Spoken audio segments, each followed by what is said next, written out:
සාදු සාදු සාදු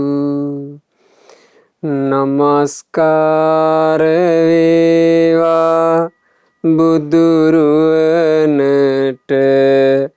සැමදා බුදු හිමි සරණ යමි. නමස්කාර වේවා දම්රුවනට සැමදා සදහම් සරණ යමි. නමස්කාර වේවා සංඝරුවනට සැමදා මහා සංඝ සරණ යමි. නමස්කාර වේවා තුනුරුවනට සැමදා තිසරණ සරණ යමි. සාදු සාදු සාදු. අපගේ කල්යාණ මිත්‍ර ගුරු දේවෝත්තම පරම පූජනීය පින්වත් ලොකු ස්වාමීන් වහන්සේට අප හැමදෙනාගේ ගෞරවාදර වන්දනාව වේවා. සාදු සාදු සාදු. පූජනීය මහා සංඝරත්නයන් අවසරයි. වාසනාවන්ත පින්වතුනේ, ඔබේ ජීවිතයේ සුන්දර කර ගැනීම පිණිස හේතු වෙන උතුම් පින් සිතුවිල්ලක්, දහම් සිතුවිල්ලක් තමන්ගේ ජීවිතය ඇතුළේ ඇති කරගන්නට ගුණයක් අපි හැම දවසේම ඔබට සිහිපත් කරලා දෙනවා. මා හිතන්නේ අද ඔබට සිහිපත් කරලා දෙන කාරණාව මේ ජීවිතය ඇතුළේ ඇති කරගන්න තියෙන සංවරකම් අතරේ හරි අමාරු එකක්.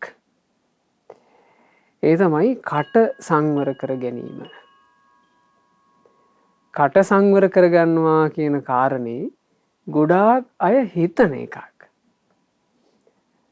ගොඩාක් අය හිතනවා මේ කට සංවර කරගත්තා නම් හොඳයි, මං ඒක කරගන්න ඕන කියලා. එහෙම කැමැත්තක් තියෙනවා. තිබ්බාට ලේසියෙන් සංවර කරන්න අමාරු එකක් තමයි කට. ඒ කට සංවර කර ගැනීමෙන් පුදුමාකාර යහපතක් ජීවිතයට එකතු කරගන්න පුළුවන්. ඇත්තෙම ජීවිතේ සුන්දර කරගන්න හේතු වෙනවා මේ කට සංවර කිරීම. ඒ නිසා අද ඉගෙන ගන්නේ කට සංවර කර ගැනීම ගැන. අද දවසේ මේ ධර්ම දේශනාවට දායකත්වයෙන් දරනු ලබන්නේ පැපිලියවෙල පදිංචි ශ්‍රද්ධා ධර්මදාන සමාජිකාවක්, ඒ වගේම ඇඹරලුව වැලිවේරියේ පදිංචි පින්වත් චමිලා තරංගනී මහත්මිය, පැපිලියවල පදිංචි චන්ද්‍රලතා බාලසූරිය දියණිය සහ ලයනල් බාලසූරිය බෑණනුවන්, මාවර මණ්ඩියේ කෙහෙල් කුඹුර හන්දියේ පදිංචි පින්වත් සුනිල් ධර්මවික්‍රම මහතා සහ අචලා තිසරු දියණිය, පැපිලියවල පදිංචි පින්වත් ප්‍රියන්ති බාලසූරිය දියණිය, බී.ඒ. නන්දසිරි බාලසූරිය බෑණනුවන්, මිනිපිරියන් තිදෙනා, මණ්ඩාවල පෙහෙකම් නිවාසවාසී ධර්මදාන සමාජිකා පින්වත් සාමාවතී සහ ඩේවිඩ් සිඤ්ඤෝ යන දෙදෙනා, පූගොඩ විසාකාමාවතේ පදිංචි පින්වත් ඩී.එල්. ඇන්ටන් මහත්මයා සහ මණ්ඩාවල බෙල්ලන්දොල පදිංචි ධර්මදාන සමාජිකා පින්වත් එස්.එම්. මදුරාවතී පෙරේරා මහත්මිය, මේ පින්වතුල්ලා විසින් තමයි අද දේශනාවට ධර්මදානමය වශයෙන් දායකත්වය එකතු කරන්නේ. මේ කට සංවර කර ගැනීම ගැන පින්වතුනේ තුන්ලොව අතැඹුලක්සේ අවබෝධ කළ බුදුරජාණන් වහන්සේ මේ විදිහට වදාලා. යෝ මුඛ සංයතෝ භික්ඛු මන්තභානී අනුද්ධතු අත්තං ධම්මංච දීපේති මధుරං තස්ස භාසිතං. බුදුරජාණන් වහන්සේ වදාලා යෝ මුඛ සංයතෝ භික්ඛු, යම් භික්ෂුවක් කට සංවර කරගෙන නම් ඉන්නේ. මන්තභානී, ප්‍රමාණය දැනගෙන නම් කතා කරන්නේ. ඔන්න හොඳට මතක තියාගන්න. මන්තභානී කියලා කියන්නේ පමණ දැන කතා කිරීම. ඒ පමණ කියන්නේ මොකක්ද කියලා අපි දේශනාව ඇතුළේ ඔබට සිහිපත් කරනවා. අනුද්ධතෝ ඔහු නිහතමානී කෙනෙක් නම්. නිහතමානීව කට සංවර කරගෙන ප්‍රමාණි දැනගෙන කතා කරන කෙනාට තමයි අර්ථයත් ධර්මයත් කියන එක බබළුවන්ට පුළුවන්නේ. බුදුරජාණන් වහන්සේ වදාරනවා ඒ භික්ෂුවගේ කතාවට කියන්න පුළුවන් කියනවා මధుරං තස්ස භාසිතං. එයාගේ වචන හරි මිහිරේ කියලා. කොච්චර ලස්සනයිද පින්වතුනි අපේ ජීවිතේ හදාගන්න තියෙනවා නම් මිහිරි වචන තියෙන ජීවිතයක් විදියට. මිහිරි වචන කතා කරන ජීවිතයක් විදිහට අපිට අපිව හදාගන්න පුළුවන් නම් ඒක කොච්චර වටිනවද? මේ කටක් නිසා කොයි තරම්නම් අරුබුද කොයි තරම්නම් ජරමර වලට අපි අපේ ජීවිතේ භාජනය වෙනවද? දැන් ඒක තේරුම් ගත්ත කි ඒ කාලේ ඈත අතීතේ පවා මේ කට සංවර නොවීම හේතු කරගෙන මිනිස්සුන්ට පුදුමාකාර අකරතැබ්බ වලට මුහුණ දෙන්න සිද්ධ වෙලා තියෙනවා. එක ආශ්‍රමයක් තිබුණා. ඒ ආශ්‍රමයේ හිටියා තාපසවරු. ওই තාපසවරු අතරේ හිටියා කට සංවර නැති කොයි වේලෙත් කියවන අපි කියන්නේ වාචාල කියලා. ආන්නේ වාචාල තාපසෙක් හිටියා. මේ තාපසයාට ඕනේ නැති දෙයක් නැහැ. හැම එකකටම කියවනවා. දවසක් ඔය ආශ්‍රමයේ හිටපු එක තාපසින් වහන්සේ නමක් ලොකු දර කොටයක් අරගෙන ඒ දර කොටේ පලන්න ලැහැත්ති. මේ පලන්න ලැහැත් වෙනකොට අර කටවාචාල තාපසයත් එතික් ගියා. ගිහිල්ලා දර පලන්න ලැහැත්ති වෙනකොට දැන් මේ කටවාචාල තාපසයා අත් දෙක මැදගෙන පැත්තක වාඩි වෙලා. අනිත් තාපසින් වහන්සේ මහන්සි වෙලා දර කොටේ පලන්න ලැහැත්ති. ඕන්න පොර උස්සලා දර කොටේ තැනකට ගහනවා. ගහද්දී අර කටවාචාල තාපසයා කට සංවර නැති කෙනා. එයා එහා පැත්තේ ඉඳලා කියනවා අයියෝ ඔය ගැහුවේ උහුම ගහනවාද දර කොටේකට? ඔතෙන්ද ගහලා හරියනවද? ඔය පාර ගෑවොත් එහෙම මේ පොරෝ හිර වෙනවා. දැන් ඔය කතා කියනවා. මෙහෙම කතා දෙකක් තුනක් කියනකන් අර තාපසයා ඉවසගෙන හිටියා. මේ දර කොටේ පලන්න මහන්සි වෙන තාපසයාට එක පාර කේන්ති ගියා. තමන්ගේ වැඩේට චුට්ටක්වත් උදව් කරන්නේ නැතුව අත් දෙක බැඳගෙන පැත්තකින් වාඩි වෙලා කියවිල්ල විතරයි. එක පාර ආවා බලවත් කේන්තියක්. ඒ බලවත් කේන්තිය රතේ තිබ්බේ පොරවනේ. දැන් ඔහේ මේ මට දර පලන්න උගන්නන්න එනවද කියලා පොරෝ උස්සලා ගැහුවා. තමුන්ගේ කර්ණ නිසා අහක යන දර කොටයක් හේතු කරගෙන ඒකට තමන්ගේ කට පාවිච්චි කරන්න ගිහිල්ලා පොරෝ පාරක් කාලා මිය ගියා. කට හින්දා. මේ අඟල් දෙකක් තුනක් පළලට මේ කට තිබුණාට මේක සංවර කරගන්න බැරි වුණොත් අපකීර්තියත් හැදෙනවා. අපහසුතාවයනුත් ඇති වෙනවා. නැති අරුබුදවල පටලැවෙනවා. ඊළඟට සංසාර ගමනටම හේතු වෙන භයානක දුක් විපාක වුණත් මේ කටින් උපදිනවා. ඒ හින්දා ඇති කරගන්න පිංගුතුනි හිතවිල්ලක් කටනම් සංවර කරන්නම ඕන කියලා. අපි සාමාන්‍යයෙන් කියනවනේ කට පරිස්සම් කරගන්න කියලා. කට පරිස්සම් කරගන්නවා කියන එකට වඩා හොඳට හිතට ගන්න. මං කට සංවර කරන්න ඕන. මං මෙයාව අසංවර වෙන්න දෙන්නේ. මම මේ කට අසංවර වෙලා යම් දුක් කටුක විපාක උපදිනවා නම් ඒ தත්වෙට මගේ කට පත් කරගන්නේ. අහන් එහෙම හිතවිල්ලක් ඇති කරගන්න මා හිතන්නේ ඔබේ ජීවිතේට බොහෝම වටින හිතවිල්ලක්. කට සංවර කරගන්නවා කියන හිත අදිෂ්ඨානය කැමැත්ත. ඒ කට සංවර කරගන්නවා කියන එකේදී බුදුරජාණන් වහන්සේ වදාළේ මන්ත බහානි. කතා කළ යුත්තේ ප්‍රමාණි දැනගෙන මේ ප්‍රමාණය දැනගන්නවා කියලා කිව්වහම කෙනෙකුට හිතෙන්න පුළුවන් චුට්ටක් කතා කරනවා කියලා. නෑ මේ කියන්නේ චුට්ටක් කතාව නෙමෙයි. ප්‍රමාණය මොකක්ද? කෙනෙක් වචන කතා කරද්දී ඒ වචනේ බොරු තියෙනවා නම් එයාගේ වචනේ ප්‍රමාණය ඉක්මවා ගියා. ඕන් තේරුම් ගන්න. කෙනෙක් කතා කරනකොට ඒ වචන ඇතුලේ බොරු තියෙනවා නම් ඒ වචනේ ප්‍රමාණය ඉක්මවා ගියා.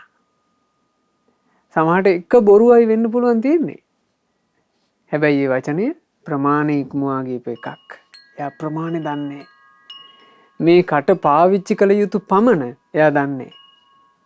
මේ කටෙන් අපහසුයක් නැතුව බොරුවක් කියන්න පුළුවන්. හැබැයි බොරුව කියපු ගමන් ප්‍රමාණය ඉක්මවා ගියා.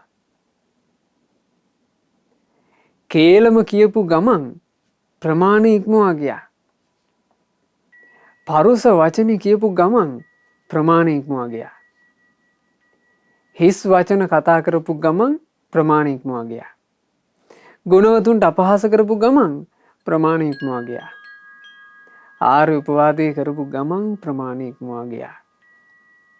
එහෙනම් ප්‍රමාණය කියන්නේ මොකද්ද? පමණ දන්නවා කියලා කියන්නේ මොකද්ද? බොරු නොකීම. බොරුවක් කියන්නේ නැත්තම් පින්වතුනි දවසම කතා කළත් ප්‍රමාණය ඉක්මවා යන්නේ. කේලම් කියන්නේ නැත්නම් අනිත් අයගේ සමගිය බිඳෙන විදිහට කේලම් කියන්නේ නැත්නම් කේලම් කියලා අනුන්ට ගිනි ගෙඩි දෙන්නේ නැත්නම් ඒ කෙනා දවසම කතා කරත් ප්‍රමාණය ඉක්මවා යන්නේ. කෙනෙක් වචන කතා කරද්දී ඒ වචනවල මෛත්‍රිය, කරුණාව, දයාව මේවා නම් තියෙන්නේ. අනිත් අය කෙරෙහි පරුස කටුක වචන පාවිච්චි කරන්නේ නැත්නම් එයා දවසම කතා කරත් ප්‍රමාණය ඉක්මවා යන්නේ. කෙනෙක් කතා කරන වචන කාලවාදී, කාලයට සුදුසු නම්, බුහතවාදී, සිද්ධ වෙච්ච දෙයක්ම නම් කතා කරන්නේ. අත්වාදී, ජීවිතයට වටින දෙයක් නම් කතා කරන්නේ. ධම්මවාදී, ධර්මය නම් කතා කරන්නේ. නිධානවතින් වාචං, හදවත ඇතුලේ තැම්පත් කරගෙන රැකගෙන ප්‍රයෝජනයට ගන්න වටින දෙයක් නම් කතා කරන්නේ. හදවතක් ඇතුලේ තැම්පත් කරගන්න වටින වචන කියලා කියන්නේ මොනවද? මිනිසෙකුගේ ජීවිතයට ප්‍රයෝජනවත් දෙයක්. දැන් අපි ඔබට හැම උදෑසනකම බණපදයක් කියලා දෙනවා. මේක හදවතේ තැම්පත් කරගන්න වටින්නේ නැද්ද? හදවතේ තැම්පත් කරගෙන ජීවිතේ හදාගන්න, ජීවිතේ සුන්දර කරගන්න උදව් කරනවා. ආන්න එහෙම වචන නම් කතා කරන්නේ. හිස් වචන කතාවක් නැත්තම් දවසම කතා කර කර හිටියත්, ජීවිත කාලෙම කතා කරත් එයා වචනේ පමණ ඉක්මවා යන්නේ. කරුණු සලකන්නේ නැතුව ගුණවතුන්ට නින්දා අපහාස කරන්නේ නැත්නම් වචනේ ඉක්මවා යන්නේ. ආර්ය උපවාද ආදියට හේතු වෙන්නේ නැත්නම් පින්වතුනි පමණ ඉක්මවා යන්නේ. ඔන්න ප්‍රමාණය තේරුම් ගන්නට. පමණ කියලා කියන්නේ මොකද්ද? පමණ කියලා කියන්නේ මේ වචනයේ අකුසල් සිද්ධ නොවන විදිහට යම් සංවර කිරීමක් ඇද්ද? මේ කටෙන් අකුසලයක් නොවන ආකාරයෙන් යම් සංවර කර ගැනීමක් ඇද්ද? ඔහු පමණ දන්නේය. ඒකට තමයි ප්‍රමාණය දන්නවා කියලා කියන්නේ. හැබැයි මේ ප්‍රමාණය හදා ගැනීම පිණිස හරි උපකාරයි වැඩිය කතා නොකිරීම. මේ කට කියන එක සංවර කරන කෙනෙකුට ගොඩාක් උපකාරයි අඩුවෙන් කතා කිරීම. ඒ කියන්නේ අඩුවෙන් කතා කරනවා කියලා කියන්නේ හොඳ කල්පනාවෙන් කතා කරන්න. වැඩකට නැති ඒවාට කට දාන්න යන්න එපා. ඊළඟට මේ කොහොමත් කතාවෙන්ම කාලෙ මිඩංගු කරන්න මහන්සි ගන්න එපා. අවශ්‍ය කරුණක් උදෙසාම මං කතා කරනවා. නැත්තම් මං නිහඬව ඉන්නවා කියන තැන ඉන්න. කෙනෙක් එහෙම අවශ්‍ය කාරණයකට විතරක්ම නම් කතා කරන්නේ. කතා කළත් වැදගත් දෙයක්ම විතරක් නම් කතා කරන්නේ. වැදගත් දෙයක් කතාවට නැත්තම් නිශ්ශබ්දව ඉන්නවා නම් පින්වතුනි, එයා ඉක්මනින් වැදගත් කෙනෙක් බවට පත් වෙනවා. ගෞරවාන්විත කෙනෙක් බවට පත් වෙනවා. මේ ජීවිතයට ලොකු වටිනාකමක් ලැබෙනවා. හොඳට මේ කල්පනාවෙන් යුක්තව කතා බහ කිරීම තුළ. සමහර වෙලාවට මේ කට නිසා කට පාවිච්චි කරලා මේ කියවන්න යන එක වචනයක් හේතු කරගෙන යාළු මිත්‍රයෝ හිතවතුන් තමන්ගේ වටේ ඉන්න ඔක්කොම අහිමි වෙලා යන්නේ නැද්ද? එක වචනේ ඇති. එක වචනේ හේතු කරගෙන සමහරවිට ඔක්කොමලා තරහ වෙනවා. ඔක්කොමලා ඉස්සරහා එක්කෝ තමන් ගෞරවයක් නැති චරිතයක් බවට පත් වෙනවා. තමන් මහා නින්දාවකට පත් වෙනවා. මේ කියන කොටත් සමහරවිට පිංගුතුල්ලාගේ ජීවිතවල මේ වගේ සිදුවීම් වල පටලැවිච්ච අවස්ථා ඇති. ඒ නිසා දැන් මේ මොහොතේ ඉඳලා හොඳ අවධානයකින් තමන්ගේ කට සංවර කරගන්නට මහන්සි වෙන්න. අපේ ගුරුදේවයන් වහන්සේ අපිට මේ කතා කිරීම ගැන අවවාද කරනකොට අපිට කියපු කාරණාවක් තමයි අනවශ්‍ය කතාවලට කවදාවත් පටලැවෙන්න එපා. අනවශ්‍ය කතාවලට පටලැවෙනවා කියන්නේ හරියට මෙරිගෝ රවුමේ නැග්ග වගේ කියලා. මෙරිගෝ රවුමේ නැග්ගහම ආයේ වටයක් ගිහිල්ලා කරකැවිලා හිටපු තැනට එනකම්ම ඉන්න ඕන බැහැ ගන්න. මග බහින්න බෑ. නැග්ගානම් නැග්ගාම තමයි. ඔය වගේ තමයි හිස් වචන වලට පටලැවුණාට පස්සේ අගක් මුලක් කෙලවරක් මුකුත් නැහැ. පැය ගණන් ගෙවලා කාලේ මිඩංගු කරලා කටත් රිදවගෙන සමහරවිට නැති ප්‍රශ්නත් හදාගෙන ඕන්න කතාව අවසන් වෙන්නේ. කතාව අවසන් වෙනකොට අර මෙරිගෝ රවුමේ නගින්න කලින් සෑහලුවෙන් හිටපු මිනිස්සයා සමහරවිට මෙරිගෝ රවුමේ වටයක් ගිහින් එනකොට බයටපත් වෙලා දාඩිය දාලා ඇඟ හීතල වෙලා තමයි බහින්නේ. ආන් ඒ වගේ අර කතාව අවසන් වෙනකොට නැති අරුබුද ගොඩාක් එක්ක තමයි අපිට බැහැ ගන්න සිද්ධ වෙන්නේ. ආන් ඒ නිසා මේ වචන සංවර කර ගැනීම ගැන, කට සංවර කර ගැනීම ගැන විශේෂ අවධානයක් තමන්ගේ ජීවිතේ යොමු කළ යුතුමයි. පුංචි වයසේ දරුවෙක් වේවා, තරුණ වයසේ දරුවෙක් වේවා, ඔබ වැඩිමහල් වැඩිහිටියෙක් වේවා. ඔබ හැමදෙනාම මේ අදහස හොඳට හිතට අරගන්න. මේ කට මම සංවර කළ යුතුමයි කියන එක. තිරෝගුරු අපගේ අරහත් සම්මා සම්බුදු රජාණන් වහන්සේ අපිට මේ වචනේ සංවර කර ගැනීම ගැන නිතර අවවාද කළා. ඒ අවවාදවලදී භාග්‍යතුන් වහන්සේ දේශනා කළා එක අවස්ථාවක රාහුල ස්වාමීන් වහන්සේට, රාහුලය ඔබ යම් වචනයක් කතා කරන්නට පෙර ඔබ ඒ කතා කරන්නට සූදානම් වෙන වචනේ ගැන හිතන්ට. මම මේ කතා කරන වචනේ මට යහපත පිණිස පවතින වචනයක්ද? මම මේ කියන්න යන දේ මම මේ අඟල් දෙකක් තුනක් පළල මේ කට පාවිච්චි කරලා දැන් මේ කියන්න යන දේ අනිත් අයට මොන වගේ ප්‍රතිවිපාකයක් උපද්දයිද? යහපත පිණිස පවතීද? මගේ මේ වචනේ දෙපාර්ශ්වයට මේ යහපත පිණිස පවතීද? මම මේ කියන එක කුසලයක්ද? මම මේ කියන එකෙන් මත්ෙහි සැප විපාක උපද්දයිද දුක් විපාක උපද්දයිද? මම මේ කියන දේ මට සුගතියක් උපද්දලා දෙයිද දුගතියක් උපද්දලා දෙයිද? මම මේ කතා කරන වචන ලෝකේ නුවණැත්තෝ ප්‍රශංසා කරන්නේවද ගරහණේවද? ආන් එහෙම බලන්න කිව්වා වචනයක් කතා කරන්න කලින්. එතකොට බලන්න මේ කට සම්බන්ධයෙන් කොච්චර අවධානයක් තියෙනවද කියලා. කතා කරන්න කලින් බලන්න කිව්වා හොඳට. මම මේ කතා කරන්න යන්නේ මොන වගේ එකක්ද?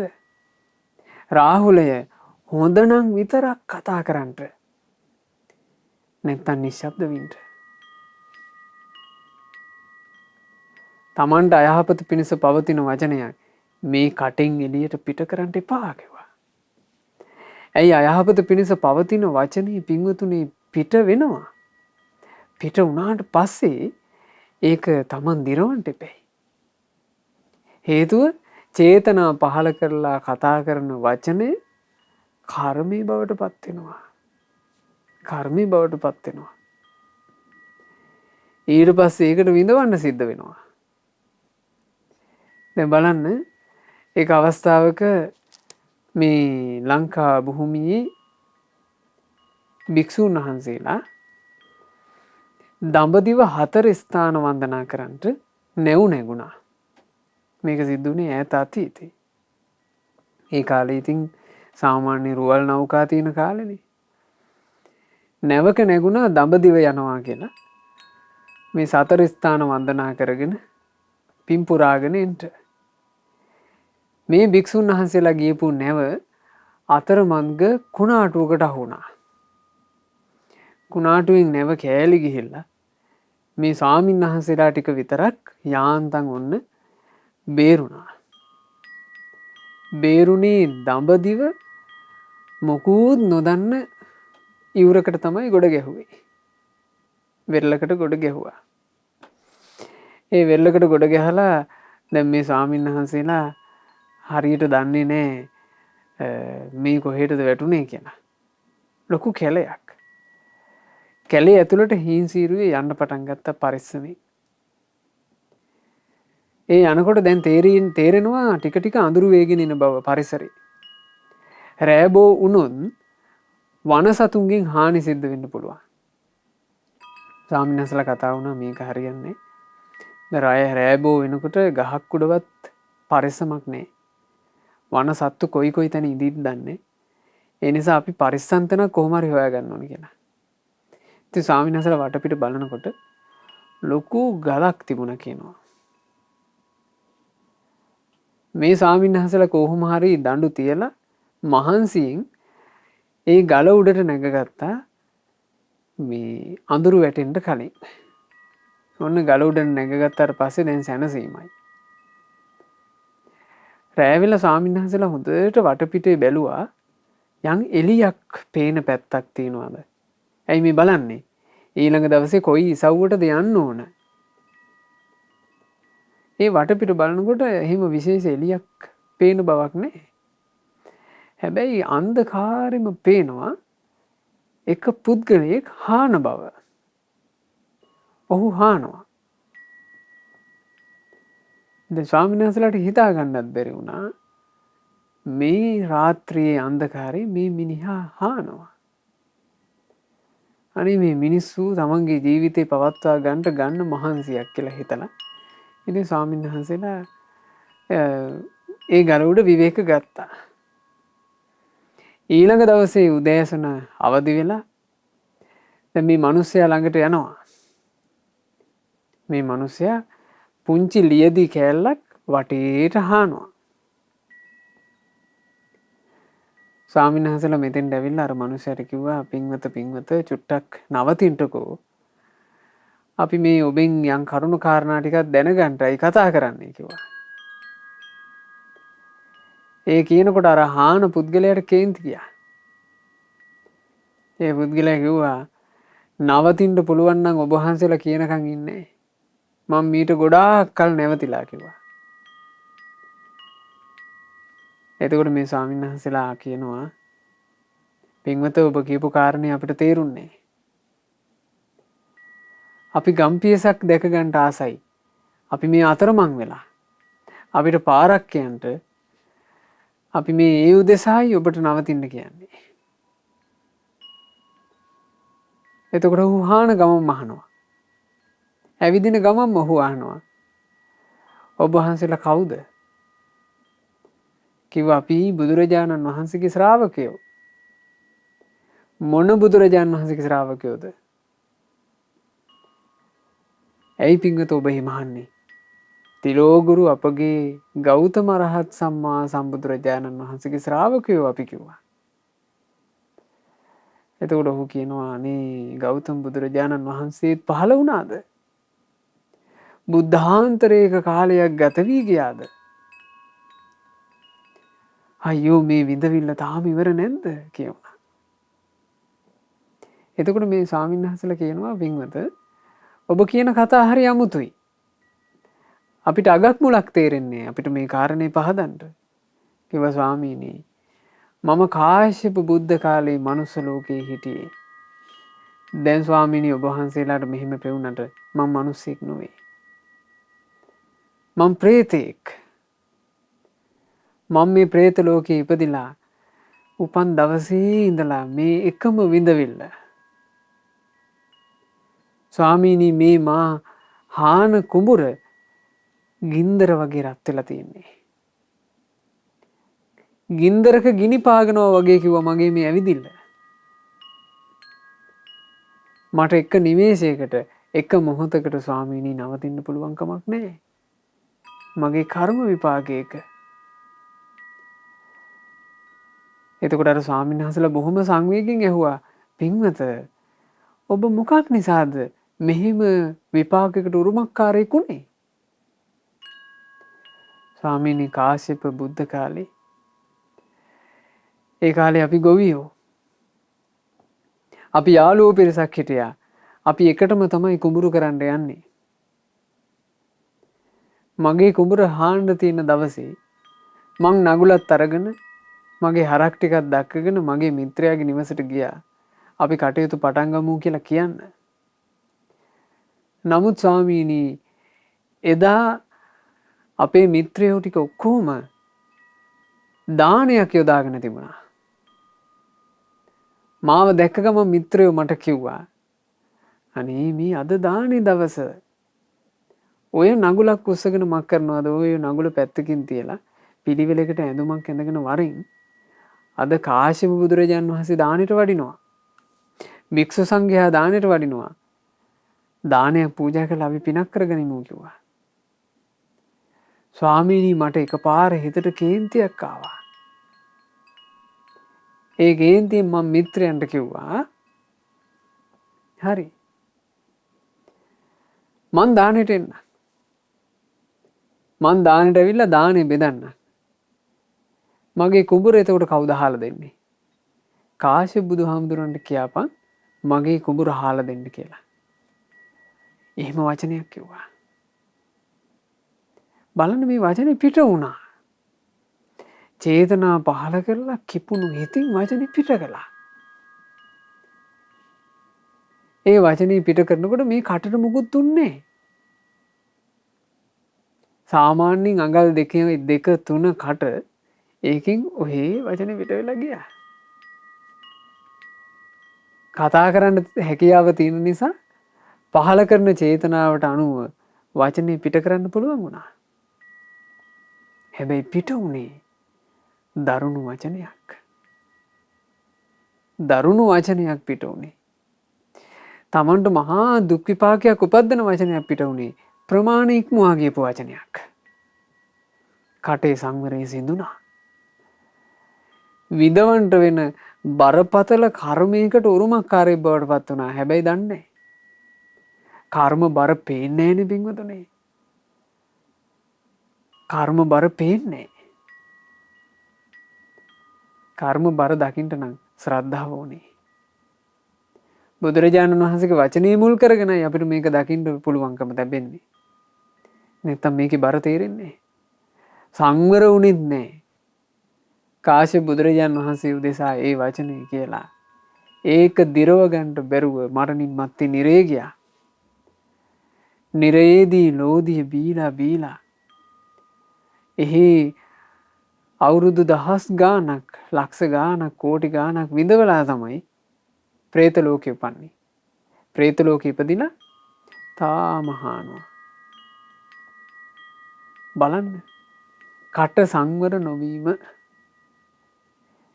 එනිසා මේ කාරණේ හොඳට හිතට අරගත්තොත් අපිට පුළුවන් අපේ ජීවිතේ ලස්සනට හදාගන්න කට සංවර කරගෙන හොඳ විමසීමකින් යුක්තව හැබැයි මේක කළ යුතුයි. කට සංවර කරගන්නවා කියන එක හොඳ විමසීමකින් කළ යුතුයි. ඒකයි බුදුරජාණන් වහන්සේ වදාළේ කතා කරන්න පෙර කියන එක ගැන හිතන්න. කතා කරන්න පෙර හොඳට කියන එක ගැන හිතුවොත් පින්වතුනි නරක එකක් පිට වෙන්නේම නැහැ. නවත්ත ගන්න පුළුවන්. නෑ මම මේක කියන්න හොඳ නෑ. ආන්න නවතිනවා. මම මේ වචනේ පාවිච්චි කරන්න හොඳ නෑ කියලා අපි සංවර වෙනවා. ඒ සංවරය අපිට බොහෝ කල් යහපත පිණිස හේතු වෙනවා. ඊළඟට බුදුරජාණන් වහන්සේ දේශනා කළා රාහුල ස්වාමීන් වහන්සේට රාහුලය කතා කරන්න පෙර විතරක් නෙමෙයි. ඔබ යමක් කතා කරන්න පටන්ගෙන කතා කර කර ඉද්දී නිතර අවධානය යොමු කරන්න කිව්වා. මම මේ කියාගෙන යන වචන යහපත පිණිස පවතිනේවද? විපත පිණිස පවතිනේවද? නුවණැත්තෝ ප්‍රශංසා කරන්නේවද? නුවණැත්තෝ ගරහණේවද? ආන් එහෙම හොයන්න කිව්වා මේ කියාගෙන යන්නේ මොකක්ද කියලා. තමන් කතා කරන වචනේ ගැන තමන්ම විමසා බලන්න ඕන. ඒ ගැන විශේෂ අවධානයක් යොමු කරන්න ඕන. මේ අවධානය බොහෝ දෙනෙක් සමහරවිට අරුබුදයක් ඇති වුණාට පස්සේ ජීවිතේ ඕන තරම් හිතලා ඇති අපෝ මේ කට නම් මං පරිස්සම් කරගන්න ඕන. මේ කටින්ද හටගන්න ප්‍රශ්න කියලා හිතලා ඇති. හැබැයි එහෙම හිතුවිල්ල හිතුවාට ඒක ඒ මොහොතට විතරයි. ආය අමතකයි. ගොඩාක් දෙනෙකුගේ කට කියලා කියන්නේ ඔහේ කතා කරන එකක්. කිසි සංවරයක් නැහැ. කියන්නේ මොකද්ද කිව්වේ මොකද්ද කියලා Taman දන්නේ නැහැ. ඒක පුරුද්දට ගියාට පස්සේ ඇතැම් වෙලාවට මේ පිරිස් අපිත් එක්ක කතා කරනකොට කියනවා අනේ ස්වාමීනි බොරු කියවෙනවා දන්නෙත් නැහැ. දන්නෙත් නැතුව බොරුව ගිහිල්ලා. කාගේ කටෙන්ද? Tamanගේ කටෙන්. ඒ තරම්ම මේක අසංවර වෙලා. ඒ අසංවරයේ මැඩ ගන්නට නම් ඒ අසංවරයේ දුරු කර ගන්නට නම් තමන් අවධානය යොමු කරන්න ඕන හොඳට. කතා කර කර ඉද්දී හොයන්න ඕන මම මේ කතා කරන්නේ මොකක්ද කියලා. එහෙම හෙව්වොත් විශාල රැකවරණයක් ජීවිතේට හදාගන්න පුළුවන්. හැබැයි බැරි වුණොත් විනාශයි. අම්බපාලිය ගැන බුදුරජාණන් වහන්සේ අතීත පුවත එක් අවස්ථාවක දේශනා කරනවා. අම්බපාලී මේ බුද්ධ ශාසනයේ සියලු කෙලෙස් නසා අරහත් උත්තමාවී බවට පත් වුණානේ. ඒ අරහත්ත්වයට පත් වුණාට පස්සේ මේ භික්ෂූන් අතරේ භික්ෂුණීන් අතරේ ඇය සම්බන්ධයෙන් ගුණරාවේ පැතිරුණා. ඒ ගුණරාවේ පැතිරෙනකොට මෙහෙම එකකුත් කියුණා. අයියෝ මෙච්චර පින් තිබ්බ කෙනෙක් ඇයි මේ ගණිකාවක් වෙලා උපන්නේ? මෙච්චර පින් තිබ්බ කෙනෙකුට ඇයි ගණිකාවක් වෙන්න සිද්ධ වුණේ? තමන්ටම කියලා ආදරය කරන තමන්ගේ ස්වාමි පුරුෂයෙක් එක්ක නිന്ദා අපහාස ගැරහුම් නොලබන වැදගත් විදිහට ජීවත් වෙන කාන්තාවක් බවට පත් වෙන්න බැරි වුණේ ඇයි? ඇයි මේ සමාජයේ වෙසඟන වෛශ්‍යාව ගණිකාව කියලා ආමන්ත්‍රණය කරන කෙනෙක් බවට පත් වෙන්න සිද්ධ වුණේ? ඔය ගැන කතාවක් ඇති වුණා. එතකොට බුදුරජාණන් වහන්සේ අතීත පුවත දේශනා කළා. කාශ්‍යප බුදුරජාණන් වහන්සේගේ උතුම් බුද්ධ ශාසනය පවතින කාලේ මැය ඒ බුදු සසුනේ පැවිදි වී සිටියා. සිවුරු දරාගත්තා. භික්ෂුණීන් අතරට එකතු වුණා. මේ භික්ෂුණිය දවසක් සෑමලුව ලස්සනට ඇමදුවා.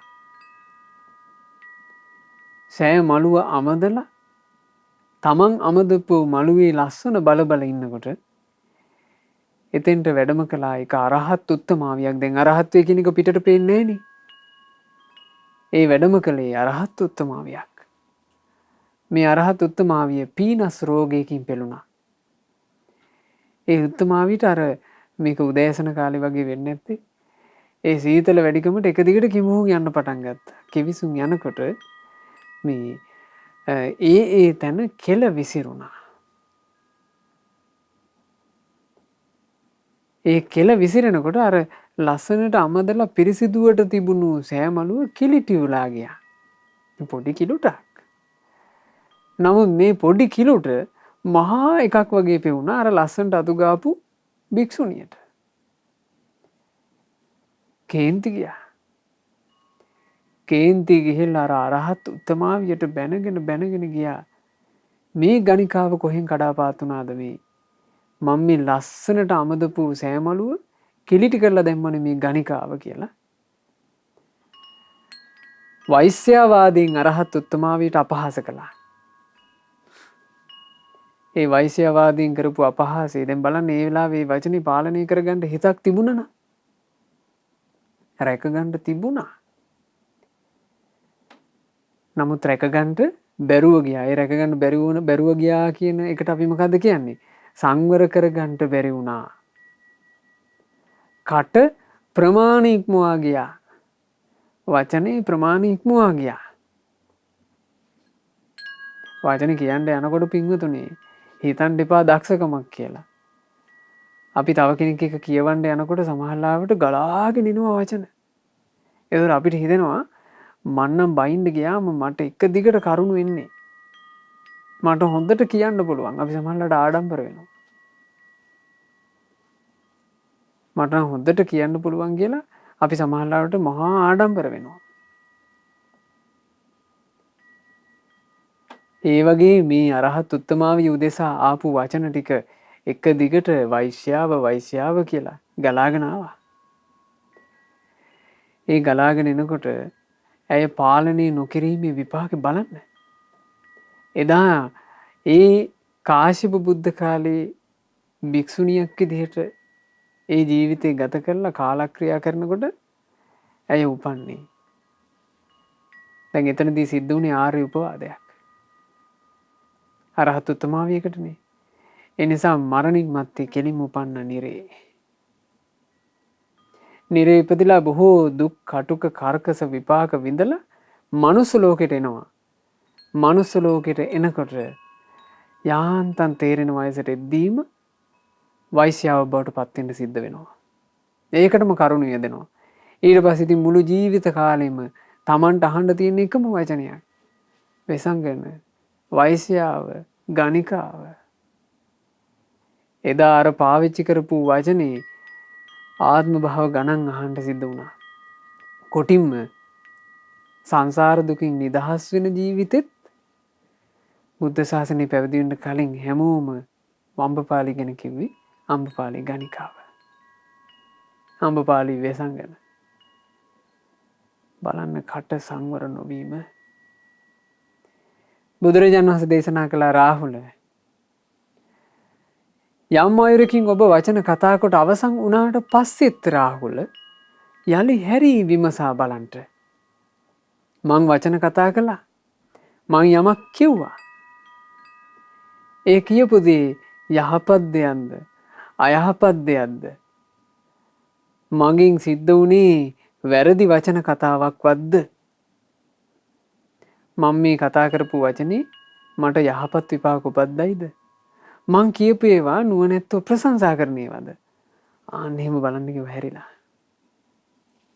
හැරිලා බලද්දී Tamanට පේනවා නම් මෙහෙම අපේ මම මේ කතා කරලා තියෙන්නේ අකුසල්නේ මම මේ කතා කරලා තියෙන්නේ වැරදි වචනනේ මම මේ කතා කරලා තියෙන්නේ මට දුක් විපාක උපදින වචනනේ මේ ලෝකේ නුවණැත්තෝ ප්‍රශංසා කරන ඒවා නෙවෙයි මම මේ කතා කළේ කියලා ඔන්න Tamanට පෙවුණා කියලා හිතමු මොකද්ද කළ යුත්තේ බුදුරජාන් වහන්සේ වදාලා රාහුලය වහා යලි සීල සංවරයේ පිහිටන්ට යලි වචනය සංවර කරගන්නට එළඹෙන්න මම නම් ආයෙමත් වචනේ අසංවර වෙන්න දෙන්නේ නැහැ කියන ආයති සංවරයට පැමිණෙන්න ආන්න බලන්න පින්වතුනි හදාගන්න පොටක් තියනවා අවධානයෙන් හිටියොත් ඒක විශේෂ කාරණාවක් අපේ වචනේ යම් විදිහකින් අසංවර වුණත් අපිට හදාගන්න පොටක් තියෙනවා මේ මනුස්ස ලෝකේ හැබැයි අපි අවධානයෙන් හිටියොත් අපි කතා කරන ඒවා ගැන අපේ විමසීමක් නැත්තම් අපි කතා කරන දේවල් සම්බන්ධයෙන් අපිට අදහසක් නැත්තම් මොනවද කිව්වේ කියලා කොහොමද සංවර කරගන්නේ සංවර කරගන්න පිළිවෙලක් නැතුව යනවා සංවර කරගන්න බැරි වුණොත් මේ ජීවිතය ඇතුලේ ඒක සංසාර ගමනේ විඳවන්ට වෙන මහා භයානක සිද්ධියක් බවට පත් වෙනවා එනිසා ඔබ හොඳට තේරුම් අරගෙන තමන්ගේ වචන රැක ගන්න මහන්සි ගන්න. මේ කට මුල් කරගෙන පින්වතුනි බොරුවක් කියවෙන්න දෙන්න එපා.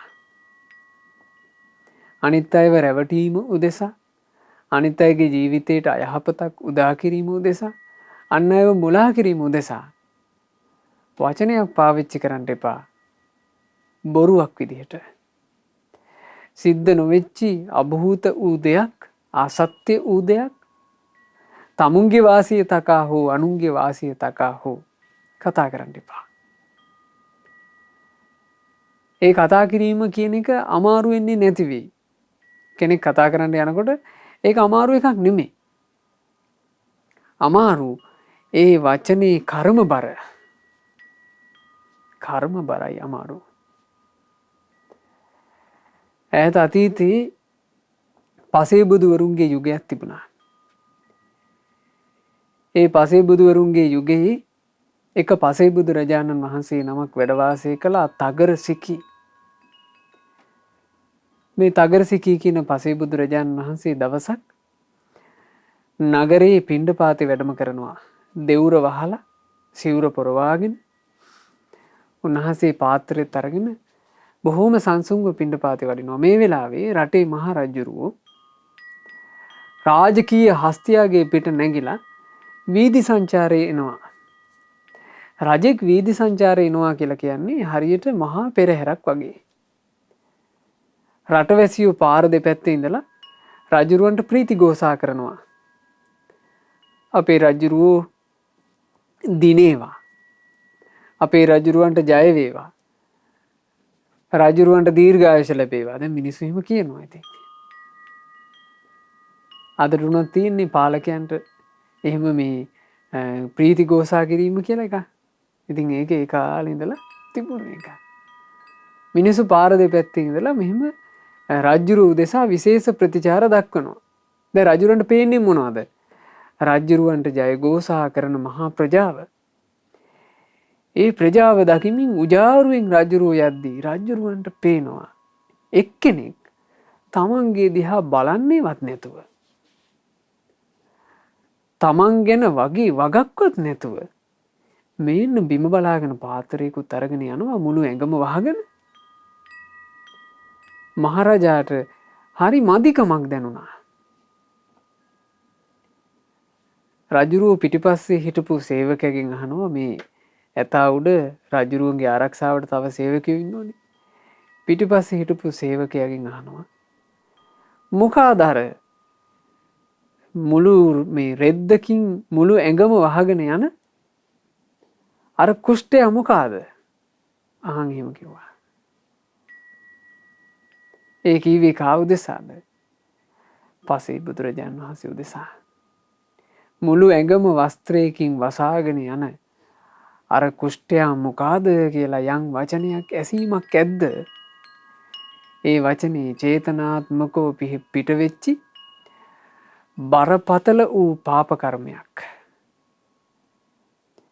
යලි හැරී බලලා මේ මහරජාට ඒක නිවැරදි කරගන්න බැරුව ගියා. නිරේ ඉපදිලා යලි මනුස්ස ලෝකයකට පැමිණෙනවාද? මනුස්ස ලෝකයකට එනකොට පින්වතුනි පුංචි කාලෙම හැදෙනවා කියන කුෂ්ඨයක්. ඒ කුෂ්ඨේ කස කුෂ්ඨේ නිසා අවලස්සන වෙන ශරීරේ සම්පූර්ණයෙන්ම වස්ත්‍රයකින් වහගෙන ජීවිත කාලය ගත කරලා කුෂ්ඨෙන්ම මැරෙනවා. සතෙක් වෙලා උපන්නත් කුෂ්ඨයක් හැදෙනවා. කුෂ්ඨේ කියන එකෙන් බේරෙන්න බැරුව ගියා. එක වචනයක් පස්සෙන් පන්නගෙන ආපු හැටි. අවසානයේ අපේ තිලෝගුරු අරහත් සම්මා සම්බුදුරජාණන් වහන්සේ, අපේ ගෞතම බුදුරජාණන් වහන්සේ මේ මනුස්ස ලෝකේ පහළ වෙලා ශ්‍රී සද්ධර්මයේ දේශනා කරන කාලේ සවැත් නුවර උපදිනවා සුප්පබුද්ධ ප්‍රසිද්ධ කුෂ්ඨ රෝගියා කියන නමින්. සුප්පබුද්ධව හැමෝම දන්නේ කුෂ්ඨ රෝගියෙක්. මුළු ශරීරෙම වස්ත්‍රයකින් වහගෙන කෙඳිරි ගගා ඇවිදින කුෂ්ඨ රෝගියෙක්. සුප්පබුද්ධ කියන කුෂ්ඨ රෝගියාට වාසනාවක් ලැබුණා බුදු බණ අහන්න. ඉතින් බුදු බණ අහලා සෝතාපන්න ආර්ය ශ්‍රාවකෙක් බවට පත් වුණා. ඒ ආර්ය ශ්‍රාවක භාවයට පත් වෙලා මේ සංසාර දුකින් මිදීමේ වැඩපිළිවෙල තුළ මරණින් මත්තේ සුගතිය උපදින්න වාසනාව ලැබුවා. බුදුරජාණන් වහන්සේගේ පිළිසරණ ලැබුණු නිසා. නමුත් බලන්න කොච්චර කාලයක් විඳිව්වාද. ඒ විඳවිල්ල මේ කටින් පිට කරපු වචනයක් නිසා. ඒ හින්දා පින්වතුනි කට කියන එක සංවර නොකළොත් හරිම භයානකයි. හැබැයි සංවර කරගෙන ප්‍රමාණය දැනගෙන වචන කතා කරන කටින් අපිට ගොඩාක් පිං උපද්ද ගන්න පුළුවන්. දැන් මේ කාලේ බලන්න. මේ කාලේ අපිට සෑයක් දකිද්දී සාදු සාදු කියලා කියන්න තියෙන්නේ මේ වචන වලින්. පිං පිරෙනවා. බෝධියක් දකින්නකොට සාදු සාදු කියලා කියන්න තියෙන්නේ මේ වචන වලින්. බෝධි වන්දනා කවි මේ වචන වලින් කියන්නේ. සෑ වන්දනා කවි වචන වලින් කියන්නේ. පිරිත් බණපද මේ හැම එකම අපිට කියන්න ලැබිලා තියෙනවා මේ වචන වලින්. ගොඩාක් පින්පුරව ගන්න පුළුවන්. ඒ නිසා ජීවිත කාලෙම හරි කතා කරන්න ප්‍රමාණය දැනගෙන. කතා කරනවා නම් ජීවිත කාලෙම හරි ප්‍රමාණය දැනගෙන කතා කරාට කමක් නැහැ. ප්‍රමාණය ඉක්මවා යන කතාවලට ඔබේ කට පාවිච්චි වෙන්න දෙන්න එපා. ඒ නිසා අද මේ පින්බර අරුණෝදේම පින්වතුන්ලාගේ හිතවල ඇති කරගන්න අද පටන් මං කට සංවර කරගන්න කෙනෙක් වෙනවා කියන අදහස. ඉතින් අපිට මේ දුර්ලභ මනුස්ස ජීවිතේ ගෞතම බුදුරජාණන් වහන්සේගේ සද්ධර්මයේ මුණ ගැහිච්ච මොහොතේ අපේ ජීවිත යහපත කරා පමුණවා ගන්නටත් බුදුරජාණන් වහන්සේගේ ශාසනය තුළ පිහිට පිළිසරණ රැකවරණය ඇති කර ගන්නටත් වාසනාව ලැබෙත්වා. සාදු සාදු සාදු. රැස්කලා වූ සියලුම පුණ්‍ය ධර්මයන් සක්දිවිදුන් සතරවරන් දෙවිවරුන් සෙම්පති දෙවිවරුන් ප්‍රධාන සියලු දෙවියෝ සතුටින් අනුමෝදන් වෙත්වා.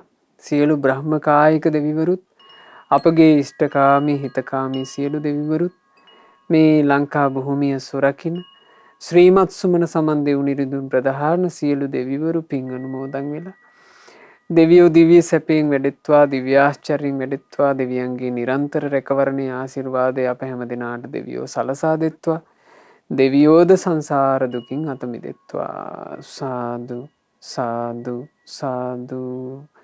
ගුරු දේවෝත්තම කල්යාණ මිත්‍ර පරම පූජනීය පින්වත් ලොකු ස්වාමීන් වහන්සේට මේ සියලුම පින් අනුමෝදන් වෙලා ගුරු දේවයන් වහන්සේ නිදුක්ව නිරෝගීව දීර්ඝායුෂ සම්පන්නියම ලබත්වා. ගෞතම බුද්ධ ශාසනය තුළම උතුම් වූ චතුරාර්ය සත්‍ය ධර්මය පරිපූර්ණ වශයෙන්ම අවබෝධ කරගන්නට වාසනාව ලැබෙත්වා. සාදු සාදු සාදු.